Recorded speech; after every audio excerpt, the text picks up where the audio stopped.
kanë kuptuar situatën qartë. Ne nuk na rezulton. Një tjetër element i partive të reja. Duhet ishit rritur momentin që qeveria konsumohet. Ne u rritëm në momentin që opozita ne ishim në zgjedhje në Cerrik. Jo, flas, nga 11 maj e këtej. Momentin që qeveria vazhdon e konsumohet, momentin që opozita e vjetër vazhdon dhe vjetrohet. Se s'po i përdor terminologji tjetër. Ju, a duhet të ishit rritur pak më shumë? Ne kemi një mundësi me fakte dhe me shifra. Morëm pjesë në zgjedhjet e pjesshme në Cerrik dhe ne dyfishuam rezultatin ton. A është kjo mjaftueshëm në situatën që Shqipëria sot? Jo, nuk është. Sepse sërish edhe Edi Rama u rrit në zgjedhjet e pjesshme. Duhet të themi dhe një gjë që edhe është paradoksi kësaj gjëje. Duhet të themi dhe një gjë që përplasja me Shabanin ju ka dëmtuar dhe kjo është paradoksi këtu. Mos ja lëm Shabanit tani. Mos ja lëm Shabanit. Po fajsoj njëri fare, nuk po fajsoj. Ajo është përgjegjësia e gjithë partisë. Përplasja e dëmton të dy palë. Kredibilitetit e kupton se tani publiku pse nuk bëhet pjesë. Po themi okay, ka rënë besueshmëria tek foltorët edhe protesta e Partisë Demokratike, se është i njëjti lider, e njëjta figurë. Nuk prodhon diçka të re, po shterron etj.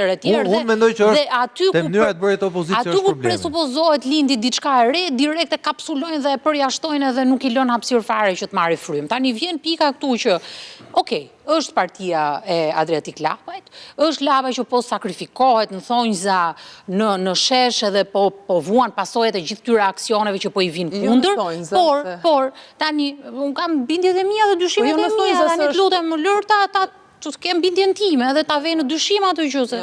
Dhe në momentin që ti ke marrë mbi 65.000 vota dhe ti nuk justifikon dot me një numër të caktuar njerëzish në shesh, për mua këtu ky është ambiguiteti.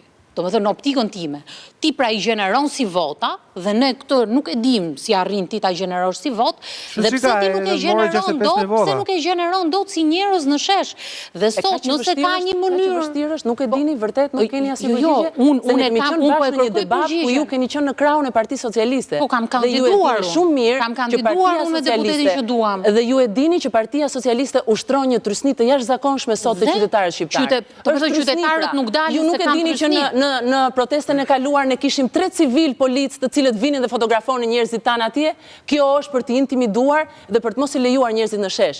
Ju nuk e dini që në çdo fushat ku ne shkoni. Është vetëm çështje intimidimi. Jo të mbaroj, në çdo fushat. Është vetëm çështje intimidimi. Intimidimi është pak. Nëse ti shkon në protestë, babai yt do të nxirret e besueshmërisë. Nëse ti nuk sjell 5 emra të firmosen nga diaspora, nëse bëni politik, kjo intimidimit. Ato në Iran po i varin mes hershit dhe prapë shkojnë protestë. Ky është Unë kam qenë 2 herë në studio televizive dhe i kam drejtuar. Në protestën e fundit ne kishim mbi 3.000 vetë. Jo, të lutem, nëse mund të them diçka. Njerëzit po shtohen në protesta, po jepin impaktin e vet. Do thoja, elementi tjetër shumë i mirë. Nëse ju jeni të kënaqur, është në rregull. Jo, nuk jemi të kënaqur. Ne po themi që çfarë do të prodhojnë aspekt politik kjo gjëja. Nuk jemi të kënaqur, por duhet të shohim elementet pozitiv dhe një nga elementet e tjerë pozitiv është protesta. Le të jenë të veçuara. E dini ju sa kollaj u ngritën në protestë në Vlorë? Pse? Sepse po ngrihet fryma e protestës, fryma e qytetarit i cili duhet të ngrej zërin kundër qeverisë së tij. Protesta e Vlorës, Dorina, nuk është fare merite juaj. Jo, nuk është merite jona. Jo e politik do toja, atë qytetarët u ngritën vetë. Njerëzit reagojnë vetëm kur i cënohet drejt për së drejti jeta e tyre ose problematika të përditshmërisë në mënyrë imediate. Okej. Ja, një sekond. Po janë. Nëse shikojmë historinë e protestave në Shqipëri, unë tani mendova dhe e ndava në 3 kategori. Protestat partive, protestat shoqërisë civile ku për shembull futen sindikatat apo studentët, protesta spontane. Protesta spontane madhështore kemi pas disa në 15 qyp me armët kimike, sa erdhi Rama. Për çmimet, nëse ju kujtohet. Vrasja Klodian Rash. Edhe Klodian Rash, këto 3 merret. Protesta të studentëve që është situash e shoqërisë civile, grupe organizuar për një qëllim veçantë. Nuk e di atë Klodian Rash, me thënë vërtetë, ajo më është dukur pak e nxitur, por ajo e armë e lëndëve kimike. A biem dakord pra që greva e studentëve, 3 kategori protestash dhe u shkatruan momentin që futën duart politikanë. Qytetarët vetë spontanisht nuk po ngrihen. Ose ngrihen është drejt kjo për hallin personal. Ajo që po mendoja është që qytetarët që na dëgjojnë nga shtëpia, siç e shikojnë personal mungesën e ujit, këtë duhet bëjnë.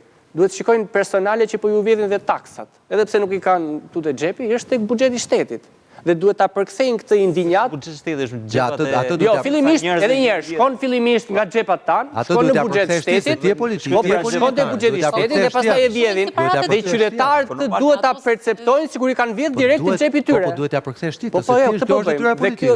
Dhe duhet ta kthejnë personale, ka mledh, ka shumë acarim, ka shumë pakënaqësi në shoqëri. Natyrisht duhet dhe besim politik. Për sa i përket lëvizjes bashkë, ne kemi bërë 2 protesta, jemi të kënaqur me ato numra, sepse ta themi të vërtetën, ne ankohemi shpesh dhe me drejt. Ne, sa doli rasti korupcionit Ballukut, ne për 1 muaj nuk kemi dalë fare në media, fare. Tani po shfaqemi nga pak. Për shembull, 2 protestat që organizuam ne, i kemi bërë me thirrjet tona, me forcat tona, me rrjetet sociale dhe me aktivizëm në terren. Dhe jam i bindur që qindra mijëra qytetarë Tiranës nuk e kanë ditur që kishte protest, sepse nuk i ka shkuar informacioni. Dhe gjej rastin tani me që jemi në këtë studio. Ti the vetë që protestat e tjera nga partitë politike nuk janë modeli më i mirë. Më thoni 24, jo, nuk thash që janë modeli më i mirë, po them çfarë ndodh në Shqipëri. Në 24 janar më duket ka thërrit protestë partia. A do ketë ndonjë shqiptar që nuk e di që ka protestë 24 janar? Që do ketë? Mund të mbetet, pra të gjithë shqiptarët do ta marrin vesh. Lëvizja bashkë të hënën tjetër, me sa jam informuar, do jetë seanca e parë 19. Dhe ne kemi këtë në parlament. Po, dhe ne kërkesat tona ishin dhe atëherë logjike pse tek parlamenti, sepse ai institucion është, si thua, institucioni më i lartë, dhe që mund të shkarkojë edhe Edi Ramën. Ku kanë edhe deputet. Po, dhe ne prandaj protestojmë atje. Dhe të hënën tjetër, kur tjetë seanca e parë, ne do jemi sërish aty për të kërkuar në finale çfarë zgjedhjet parakoshme. Edhe një çfarë na dallon tjetër nga partitë tjera është që kërkojnë zgjidhje teknike, qeveri teknike, për të zgjatë jetën akoma Edi Ramës. Sot Edi Rama është në pozitën e tij më të dobët dhe nuk ka qenë kurrë kaq i dobët politikisht me gjithë këto skandale korruptive. Dhe zgjidhja, si thua, më logjike do ishte që ai dorëhiqej, por nuk jemi në standardin danes këtu, kështu që duhet që të rritet presioni qytetar dhe të detyrohet që ai prej presionit ta japë dorëheqjen. Nëse nuk dalin 20 deputet bie fjala se mund të ketë, po me sa duket nuk ka, 20 deputet nga kampi socialist thonë dale tani. Tekur ai sistemi mbetet që të kërkojmë zgjedhje parakoshme, të shkojmë te kutia e votimit prapë. Dhe atje të matim nëse partitë e reja kanë ulje, kanë rritje, apo çfarë. Nuk ka vetëm një Edi Rama, ka shumë Edi Rama të duplikuar në drejtori të ndryshme, në bashki të ndryshme. Unë po ndjek dhe bashkë me kolegë të mit një çështje në fshatin ku kam lindur, njësia administrative Suç në Burrel, dhe e dini që banorët luftojnë për kundër ndërtimit të një hidrocentrali dhe duan që të vinë edhe për këtë kaos, t'i bashkohen dhe protestës tonë dhe të vinë në bështesin. Jo, është e pamundur, nuk i lejon kryetari e bashkisë Valbona Kola. Nuk i lejon, sepse në qoftë se shkon që të protestosh, pse i ngriti lëvizja bashkë minatorët, pse i ka ngritur lëvizja bashkë studentët, po të lutem kjo është fajsim. Lëvizja bashkë ka patur një historik gjatë gjithë kohës të mënyrës se si e ka lidhur kauzën